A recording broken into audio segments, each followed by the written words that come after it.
Hey friends, on today's really quick video, I'm gonna do an unboxing of this Anbernic RG353VS. Now this is a retro game emulator, and this thing is so stinking fun. Really cool. So I wanna show you what's inside and how to kind of set it up for the first time. We'll also do a preview of the games that are loaded on the device. So right out of the box, you can see that we have a little covering that protects the game device as it's being shipped. And once we take it out of the box, we can get a closer look. Now I want to show you what's underneath that is also included with the gaming device.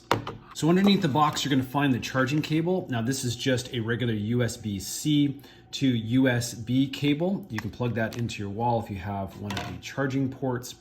It also comes with a couple of screen wipes as well as this screen protector that can be mounted right on top of the screen. And then it has a little instruction booklet to make life a little bit easier if you want to follow that. Now the other thing you'll find at the bottom of the box in a little protected case is this micro SD card that says 64 on it. That's 64 gig. And again, this is where all the games are loaded onto.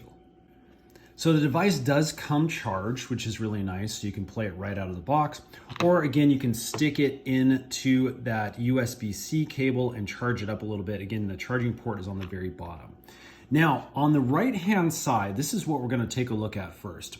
There are two micro SD card slots. You can see the different labels that they have. We got an EXT over here, and then an INT label over here, both with the TF1 and then on obviously the TF2.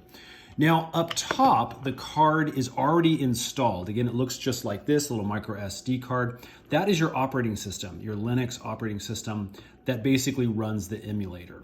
Now, in order for all the games to load, we will need to insert the micro SD card into this slot right here. So we can do that now actually just by sliding it in like this. It basically goes in upside down, and we'll just push that all the way in until you hear a little click, and then your games are loaded. We're now ready to turn the device on.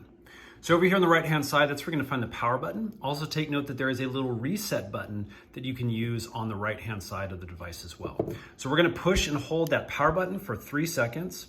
Now, if you turn this on for the first time, you may come to a load screen that looks something like this, or last played, or potentially all games.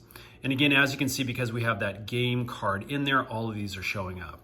Now at this point, we can use our little directional button, and you can scroll through and you can get to the various systems. So we've got Vertical Arcade, we have the MA, ME, Final Burn, WonderSwan Color, Capcom, MSX, PC Engine. A lot of those previous ones we may be unfamiliar with. A lot of them were developed in Japan, but now we get to ones that you may be more familiar with. We have the original Nintendo, we have original Game Boy, Super Nintendo, N64, Game Boy Color, Game Boy Advanced, Nintendo DS, open bore.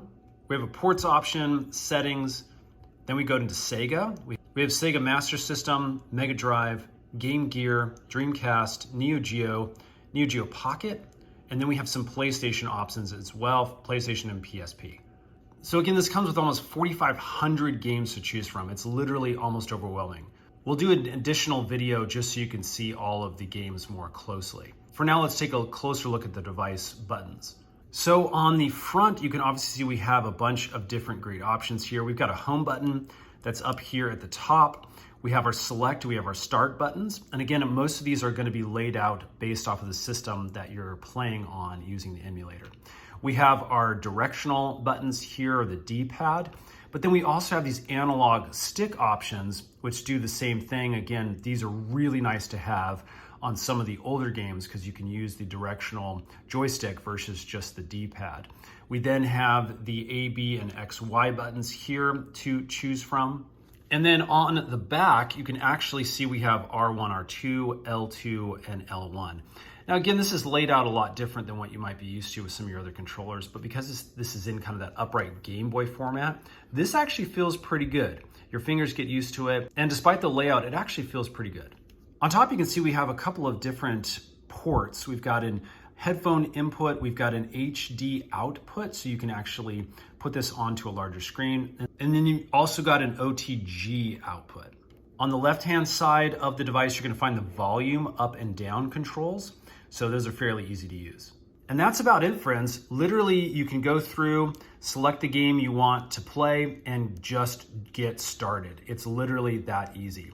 Hope this has helped. Again, we just wanted to show you a really brief overview, how to kind of set it up for the first time. Stay tuned, we're gonna make a bunch more videos showing the games that are involved with this thing, as well as some of the useful options for making it work best for you. Thanks for watching, and we'll see you again on the next one.